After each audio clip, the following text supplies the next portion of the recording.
So as we begin, I know that we have a lot of you have not experienced yoga. So I'm gonna, and I love that you're showing up. I really appreciate that you're curious and, want to understand about it. There's so much myth and misunderstanding about yoga that is what led me into adaptive kinds of practices, of yoga practices, to bring yoga and make it more accessible for people who wouldn't go to a yoga studio, who wouldn't, who feel intimidated or have heard things that keep them away, or just wouldn't, it doesn't appeal to them to go to a workout place. So the tools of yoga are so adaptable, and even when you feel awful and you've had chemo or you're in the hospital, those are the places where I've tried to find a way to bring these tools, because they really do help you feel better and help your body in the long run. So let's begin by doing just a brief little practice, and then I'll talk some more, because I don't want to talk a lot, and I'll talk while we practice. So sit back. First, I want to make sure you're in a comfortable position. You don't have to be, I'm in this very hard kitchen chair. If your body can tolerate being in a straight up and down chair, that's wonderful, because that gives you a whole lot of feeling for what's happening with the body. But I know that, or I'm guessing that for many of you, that might not be super comfortable right now. I don't know where you are in your treatment or recovery. If you're in a cushy chair, just make sure your spine is upright. So if you're in a cushioned chair, like a couch chair, upholstered chair, you don't want to be slouching too much. You want to have an upright spine. So slide yourself back. And then you see my feet are on, these are yoga blocks. You don't have to use those necessarily, but if I didn't have them, my feet would not be touching the ground, just the balls of my feet and the toes. And what a chair practice does is it adapts what would be happening if we were standing up. And I'm probably gonna lose my head here, but if you're standing up, you feel yourself grounded through the feet and you're doing your yoga practice. When you're sitting down, you want to have that same feeling of feet on the ground. And sometimes you have to bring the ground up to your feet to get that. Because yoga is a mind-body practice. It's been sold and advertised and marketed as a body practice, but it's really not that. It's really connecting your mind to your body, working with your body in all different kinds of ways, some very aggressive, like you see in the magazines and on TV and all these super bodies and super outfits and 20-year-olds, really flexible. That's one far extreme of yoga. But yoga is breathing, and most especially it's nervous system regulating. So it can be done in a chair, it can be done lying down. There's a lot of breathing practices. Meditation is a part of the yoga tradition and one of the tools where you focus your mind on something. What I like to use is focusing your mind on your body. So let's just begin with a very brief introduction to a kind of meditation practice that you do with your own body. Sitting upright in your chair, or if you're lying down because you don't feel well or don't have good energy, you can do this part lying down as well. So see if you can tune out the thoughts for just a minute. Don't try to stop them. Just let them run on as if it was the TV, but you're putting it on mute. And close your eyes. Wherever you are, sitting or lying down, tune in to your feet. Sitting, we're feeling the pressure at the bottom of our feet. Maybe at the back of the legs, underneath the buttocks, the back of the chair where the chair is hitting your low back. If you're lying down, it might be your whole back of your body or your side. All we want to do is tune in. So send a message. It's a cognitive function. Connect that message of brain and body. It's not sending a message, it's finding the way to feel your body through the brain. Don't have to move anything. Connect with all the places that you can feel that are touching something.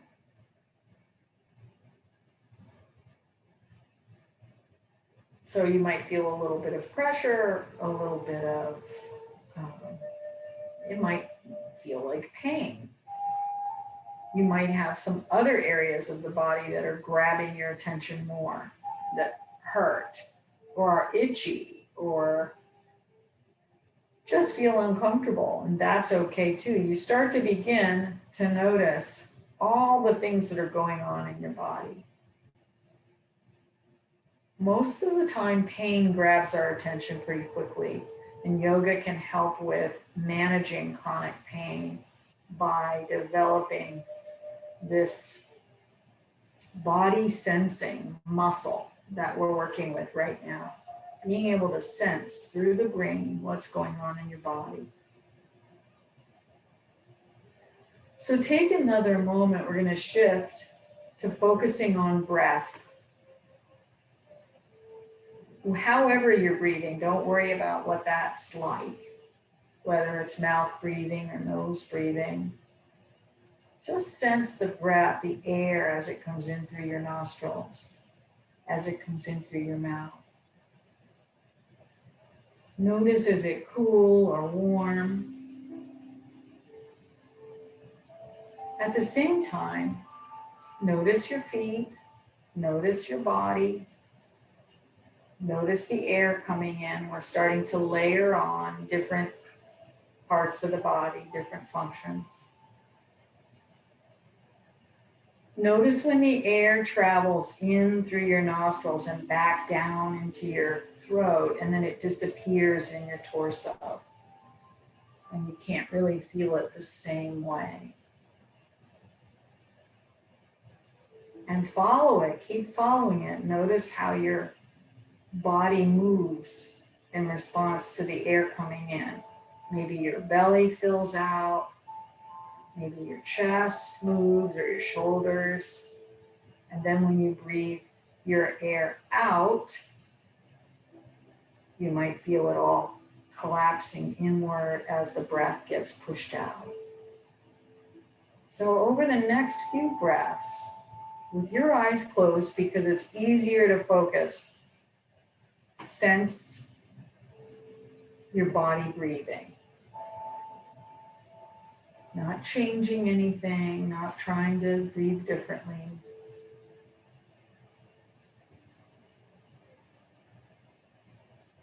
You might notice something you didn't know about your breathing pattern. Maybe you hold your breath or forget to take a breath. Or maybe you take a few breaths one way and then follow up with a few breaths differently.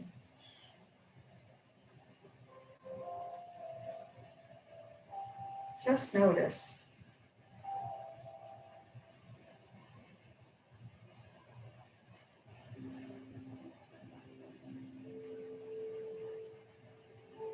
And again, notice your body, Notice your buttocks, your legs in the chair, your back if you're sitting in a chair. I'm assuming most of you are in a chair. Notice your feet and the pressure underneath the soles of your feet.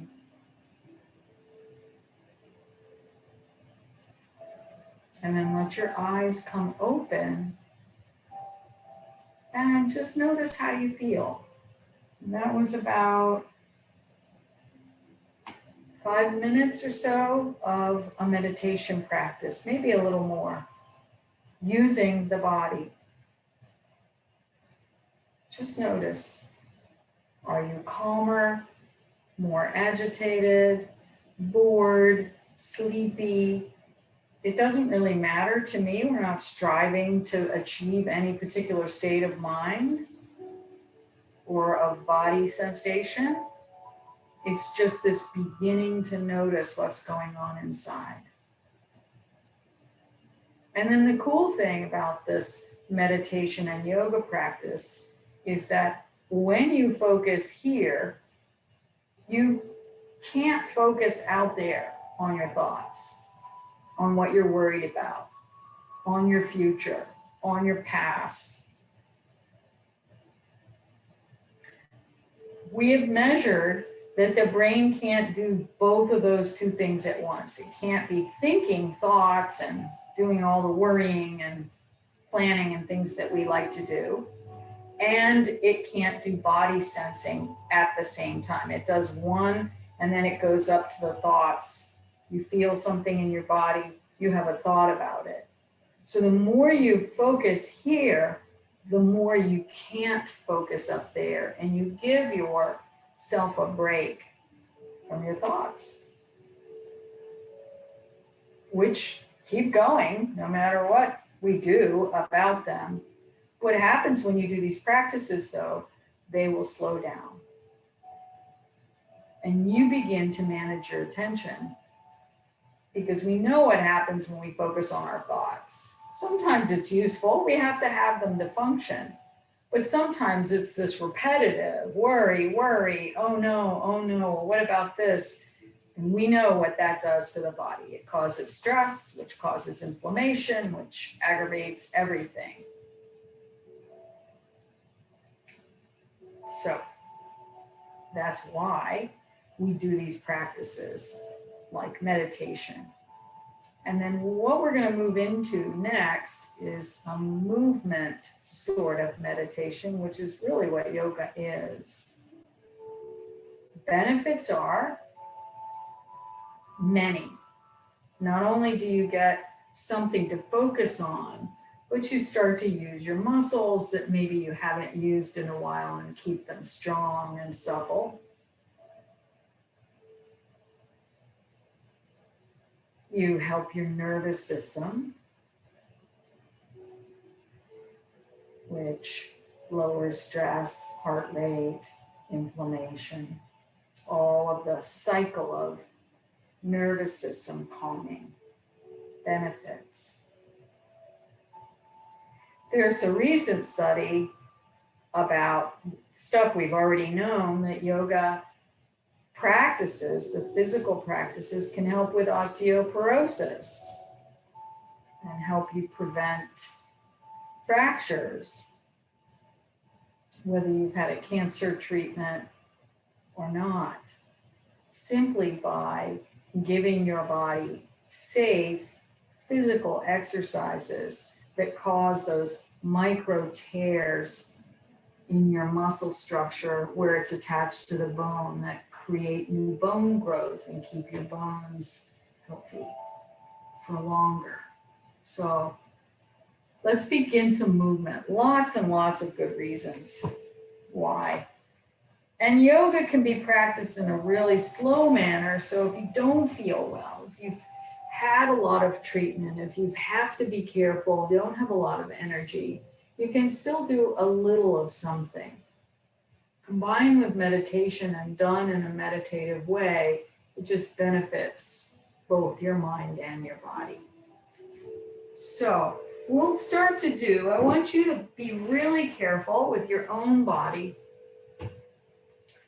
and do what you know you can do. I can't see you, so I can't teach in the way that I would if we were in person. I could watch the way you move and maybe help correct you verbally or give you another option if I could see you're wincing and things don't feel well as I guide the movement. So without that, I'm going to have to put the watchdog over on you for you to tune in and feel how it feels. Really, that's the best guide for what you should be doing.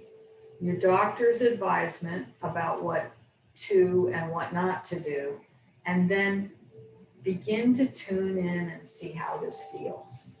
And that's the other reason for practicing this looking inside, is because you need to be in better touch with yourself to know what's safe and what's not safe, especially after a treatment where your body's changed and you have to relearn what your capacity is.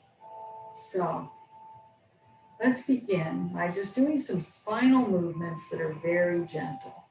So I've moved my blocks out from my feet, and I'm sitting toward the front of my chair with some space in the back.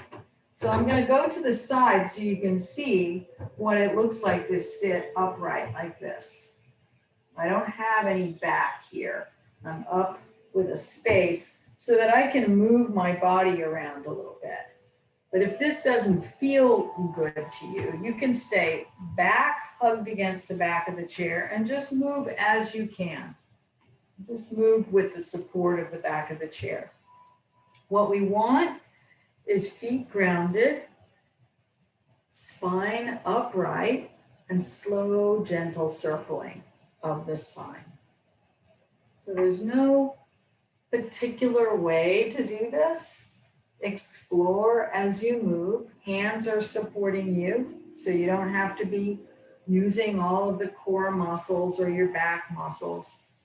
So make it super easy as it can be for you. And circle. The one thing we want to pay attention to as we begin movement in yoga is the breath.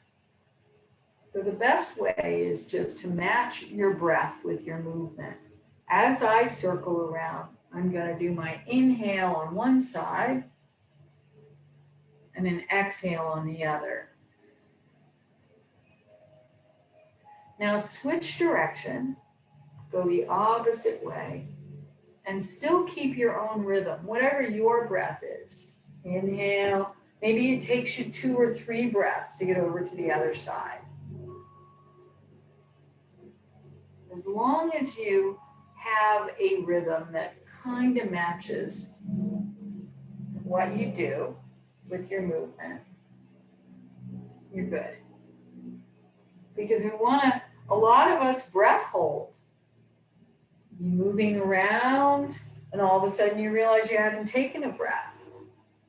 So come back to center. We've gone both directions now. And then sit upright and notice how you feel. One thing to watch for that you probably already know about is dizziness, for nausea.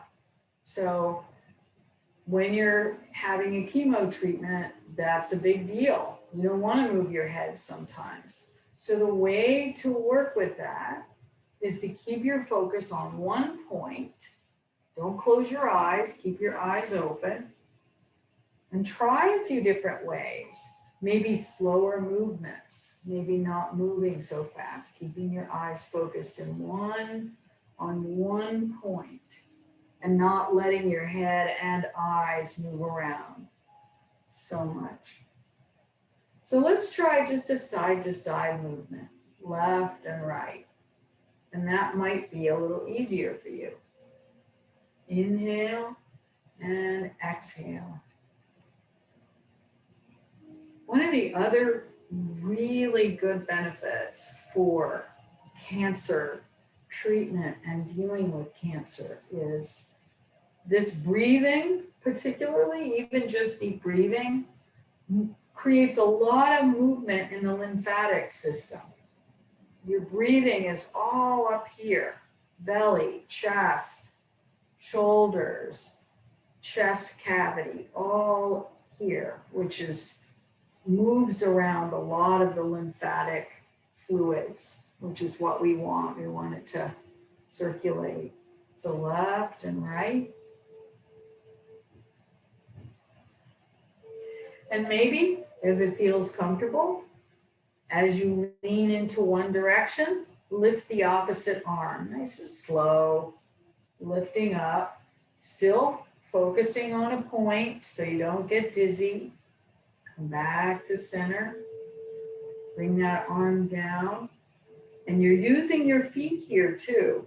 So pressing into the side that you're leaning on, straightening and reaching up the opposite side, leaning into this hip and this sit bone with your hand supporting you so you don't fall over.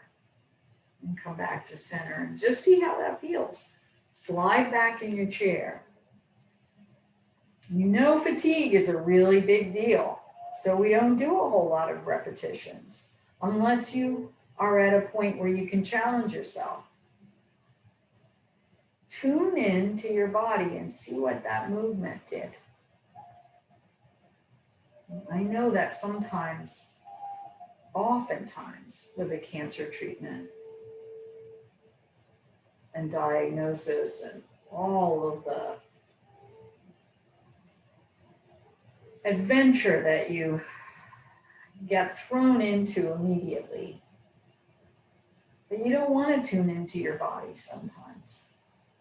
Or people feel betrayed by their body, or not interested in really looking deeply, or afraid. So this might be a healing process for you if that is you and you have any of those feelings or experiences, to just begin tiny moments of tuning inside and feeling what's going on. Beginning to trust again with your body. Beginning to communicate with it by checking and seeing what's going on. Not in a vigil kind of way, waiting for the next thing, but also to see what is working. We're so focused in cancer treatment because we have to be on all the things that are not working. But when you stop after a movement and tune in to your body tingling all over after breathing and moving, we get reminded of just how much is working. Our body's communicating, this feels good to move, to breathe, and to get this air in this much. Or this feels good and it's enough. Maybe I'll just do a little bit more and then rest. And the next day I can do a little bit more. So those are the real key aspects of this that you need to focus on, whether you come to a class that's specifically for cancer survivors or those in treatment versus just going to a regular yoga class in a studio or at a gym, is that somebody's in tune and helping you pay attention to what's good for your body, how much to do, how to adapt. So come back out to the edge of your chair and we'll try another spinal movement that you can do while you're watching TV, you can do while you're being driven around, you're in the car. It's called the spinal flex. And a lot of you might have heard of it as, or you've seen it as a cat and cow exercise. When people are down on their hands and knees and I'll demonstrate it to you, but don't do it.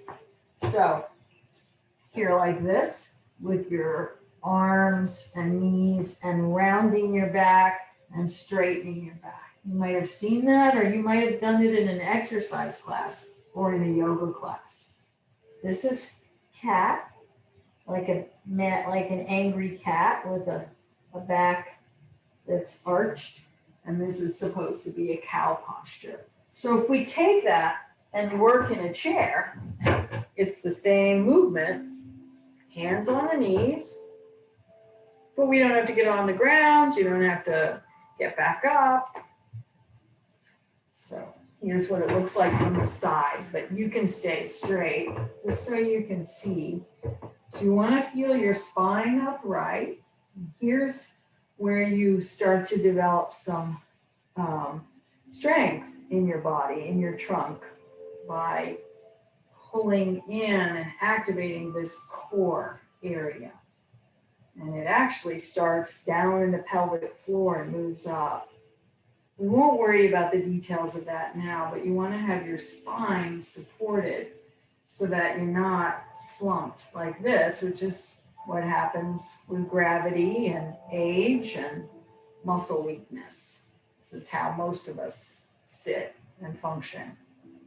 So if it's too much effort to try to hold your body up like this, then go back to your chair and start there, to the back of the chair.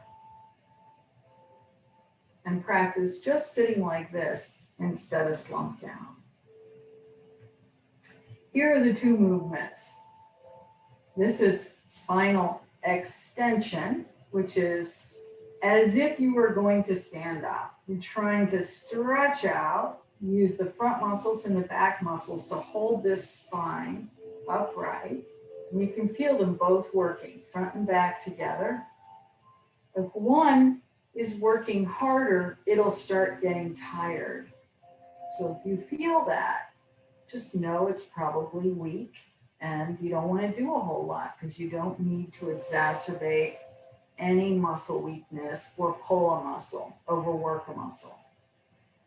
Position 1, spinal extension. Position 2, spinal flex. So your spine is from the back of your cranium all the way down to your tailbone. Little segments that have discs in between. If you have any fractures or any bone issues that you know of, you'll just want to be careful. You still can move. Moving works the muscles. It brings blood and fluid to those areas. The discs don't have their own blood supply, but it brings all kinds of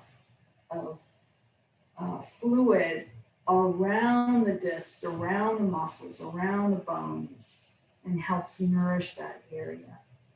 So inhale and then exhale. The rounding part feels a bit like you've been punched in the stomach. Ugh. And your back is rounded and your belly caves in and actually contracts inward to pull and round out your back. With your hands, you can pull yourself to upright.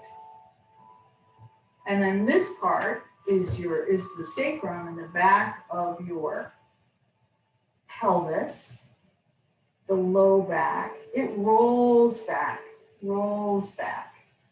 to accommodate this roundedness. And then with your hands and your muscles, you pull it back up. And you should feel, if you're in a hard chair, little pointy bones at the very right, buried underneath your buttocks. That's the very point, the bottom of your pelvis. You're coming up, and we call those the sit bones in yoga. You're up at the top of your sit bones. Then when you flex, you roll back, and you can feel that disappearing as you roll back onto that rounded part of the low back. So this can be done super slowly, just like what we're doing. Inhale, exhale.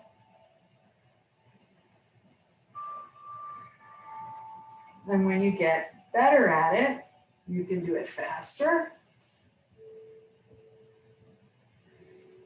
And it works the muscles of the front and the back. You can do this for a couple of minutes, take a break, see how it feels, come back to the back of your chair. Just notice. Close your eyes.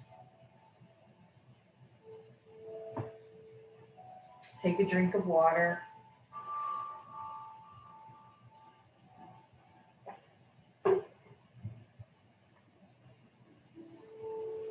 So you might notice that was too much movement. I feel nauseous.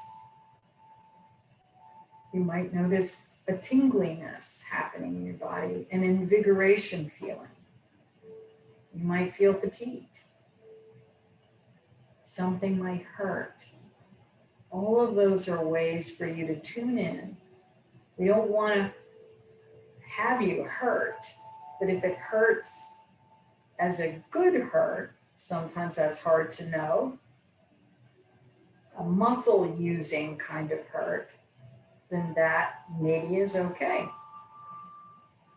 Sometimes it takes till the next day to know whether you've done too much, or even 2 days later to know whether you've done too much. So you know to always err on the side of caution, especially if you haven't been moving along. But movement is good. It makes you feel better for lots of reasons that we know about physiologically. That just makes you feel more human. And then when you go to a doctor visit, that exhausting getting into the car and driving somewhere and waiting and getting all your whatever you're getting, scans or treatments, and you have more energy for all of that because you're building stamina. So the one thing that you do want to be careful of in yoga that people without cancer or any kind of bone issues often get in trouble around are these sideways twists that are done in yoga. People often over twist. So let's do a very easy, slow twist. There are all kinds of different postures for twists in yoga, but it's another spinal movement that also stimulates the nervous system because it's in your spine, the spinal cord, and can be really good for you, but you have to be careful not to over twist. So again, start out upright where you can feel the 2 sit bones underneath your bottom, in the chair. I'll show you from this side.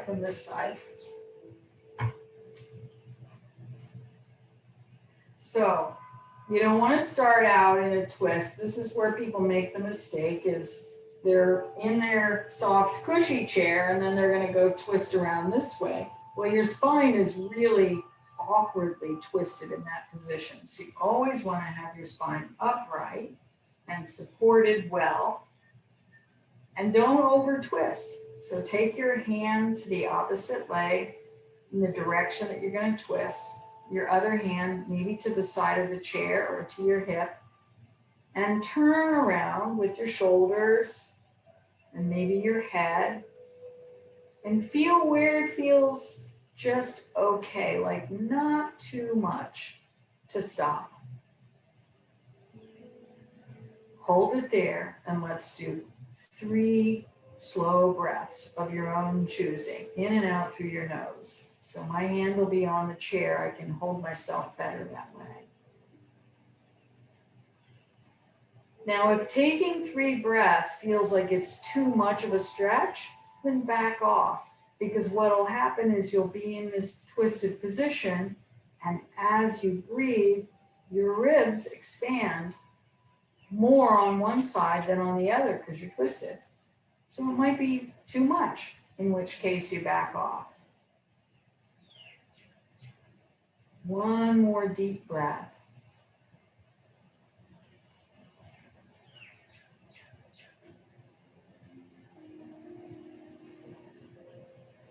And then let that go and come back to the center position, the way that we started. Notice what your body feels. We're going to do the other side in a minute, but see if you can tune in and tell that we only did one side of a stretch, a twist in the body. And see what you notice in your body, one side versus the other. You might not be able to notice, that's okay. Because part of this is learning to tune in and feel what's happening. You might be very tuned in, maybe hyper tuned in. Wherever you are, just notice. It's nothing to change or do. And then we'll move into the twist on the other side. I'll do it from the front this time. So spine upright, front belly holding in the spine, supporting it with the back, also supporting it in the back, all the muscles. And then hands come around to help guide you and support and brace you. But you can see, I hope, from my position, that I'm not bending down to the side to get over here. I'm upright and then turning. So upright. Now I have a lot of tightness going on my right side today. I know why. So I'm going to be really careful. I can feel it all the way up my neck as I twist this way. Hold it and call it the edge, wherever your edge is, for moving and stopping at just the right place, not too much. Breathe, and let the breathing do the extra stretching. In and out through your nose. So I want you to feel inside that this breathing, one more breath,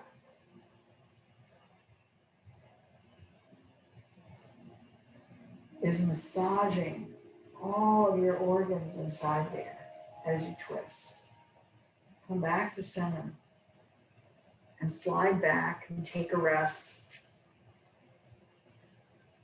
Twists are known in yoga as cleansing because you're intentionally twisting your body around. Yes, you're stretching your muscles and your ligaments and your tendons. But while you're twisted around, just think about the contents of your gut.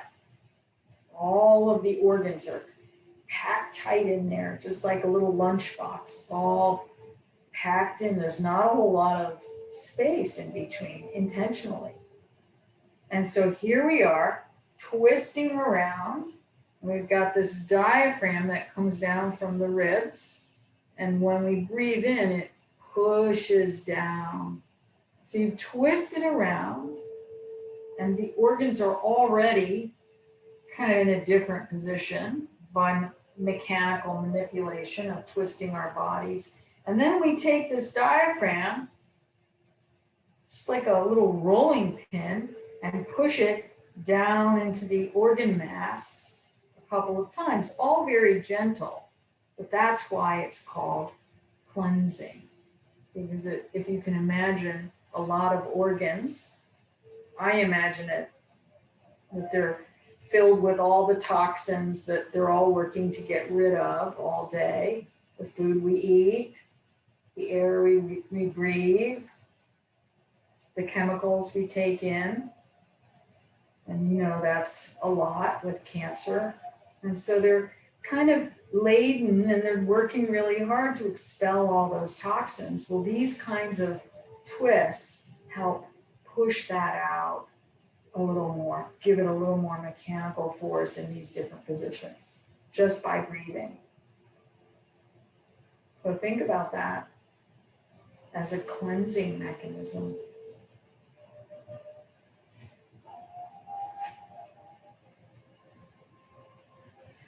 So let's do some easy head and neck movements. Tilt your chin down carefully, nice and slowly. I have this super tight right side, so I'm going to go slow. Chin toward the chest as far as you can go, depending on what you have going on with your body. You can keep your eyes open because that may help you with nausea, or close them if that's not a problem. Inhale as you lift your chin up. Exhale as you lower your chin. Now think about all of the lymph nodes and lymphatic fluid in the neck and chest. So moving like this is giving all of those tiny, cleansing, hardworking organs little squeezes and pushes and massages all the way back up. Come back to center. Turn your head to the left. It'll be opposite for me. Doesn't matter which way. And as far as you can go. Don't go farther than that. So if it's just a couple of inches, that will be your movement. And then exhale to the right. The biggest thing we see in yoga studios and yoga classes, and keep going, inhale to one side and exhale to the other, is this competition thing that we have in our country. There's a saying in yoga that comes from the Bible: do not covet thy neighbor's posture. Everybody wants to be looking like the teacher or like the models or like the person they see on their mat next to them who's doing this big, fabulous looking stretchy thing. And that's the way you hurt yourself. You're not tuning into what is good for you. This is not like an aerobics class or an aerobics kind of practice. This is very individualized. That's what makes the yoga therapeutic. That's what marks yoga as a therapeutic practice. When you're with a yoga therapist, when you go to a yoga class with a typical yoga teacher, you're not going to get that from the teacher. So you have to bring that awareness with you if you're going to attend at a group that's not cancer specific or disability specific. All right. Let's do a little bit with our legs and feet. So we've done head. There are yoga movements for all of the joints in the body, even the eyes. Let's just move the legs and feet. So stretch out your right leg all the way out with your heel extending away from you. You might not be able to lift this far. So if your capacity is here, that's where you stop. So we're going to do an inhale and then an exhale. Again, think about moving the fluids, the lymphatic fluids around, strengthening muscles without having to worry about balancing, falling over, hurting ourselves. If you want to add balance to a chair movement that's just like this, slide up to the edge of your chair. You want to add some more strengthening of your core and do the movement this way. Then it becomes not only harder for your muscles, but more of a balancing act. More quad, more hip flexor, more having to hold this all up. So you don't have to stand up. You don't have to do anything very aggressive to get all those elements. For now, leaning back and using the chair as a support is really the best way to just learn the movements. Let's take the other leg out. Inhale and exhale. And inhale. This is for the knee. And exhale.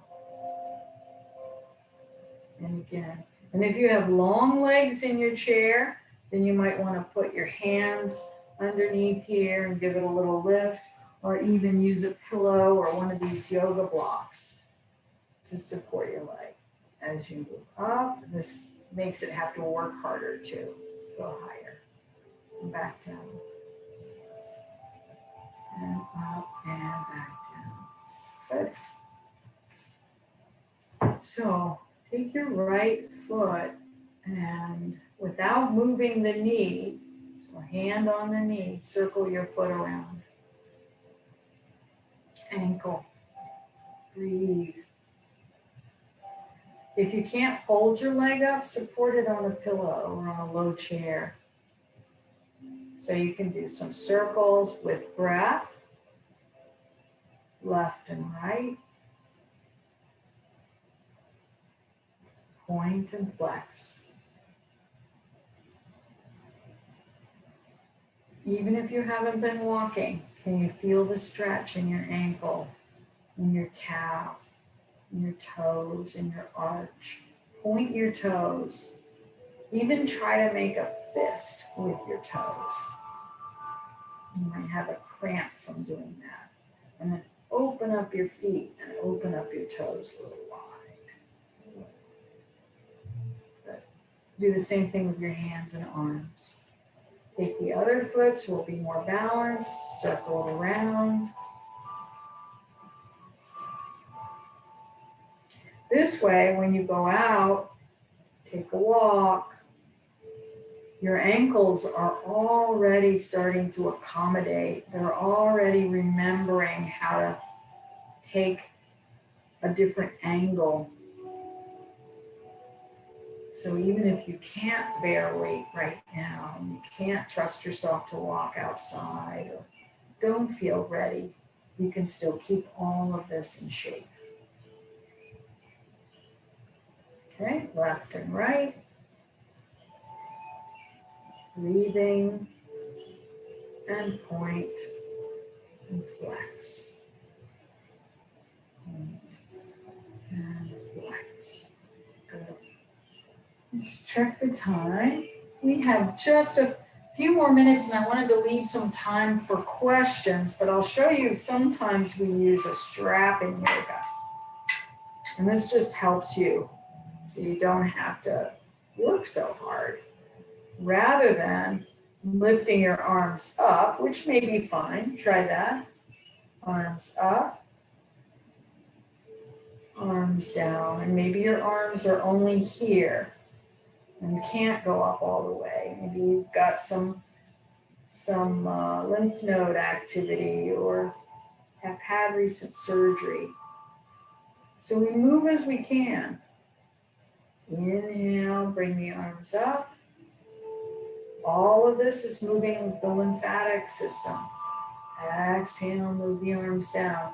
So maybe you want to use a strap to do this, or a belt.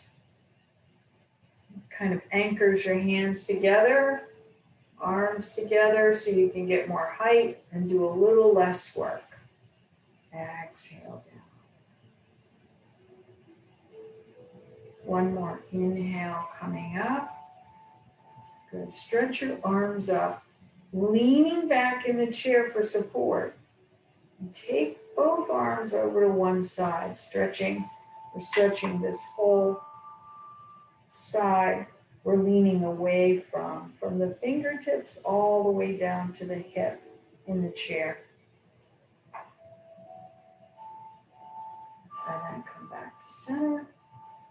And stretch up the other way. Be very careful and very gentle. And again, not only do the muscles and bones, ligaments get to stretch, but all of that fluid is stimulated, moving around. Come down nice and slow. Good, relax. So small number of reps very often throughout the day is way better than doing a whole hour of practice of anything, especially as you're gaining strength back. Close your eyes and tune in to see how you feel. Maybe scrunch up your face while your eyes are closed. Pucker your lips. Move your puckered lips around in a circle. Maybe stretch your lips across your mouth and show your teeth to stretch across. Take your jaw and move it around left and right, chin.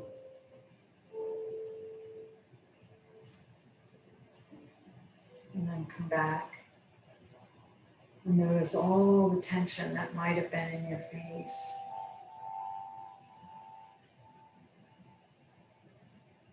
Come back to noticing your breath. And again, how you feel.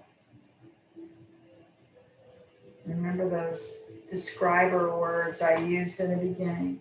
Agitated, calm, tired, tingly, alive, bored.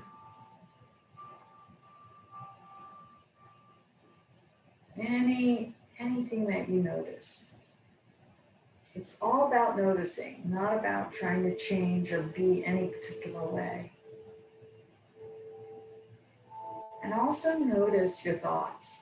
If you've paid attention to the practice throughout, the likelihood that you weren't involved in what have you got to do, all the paperwork, all the phone calls, grocery shopping, dinner, I don't feel good. All of that was put away for just a minute, or you didn't have to pay attention to it. Maybe little bits of it here and there. It's still there. You can come back to it. But for a minute, you gave yourself a break. So now let your eyes come back open.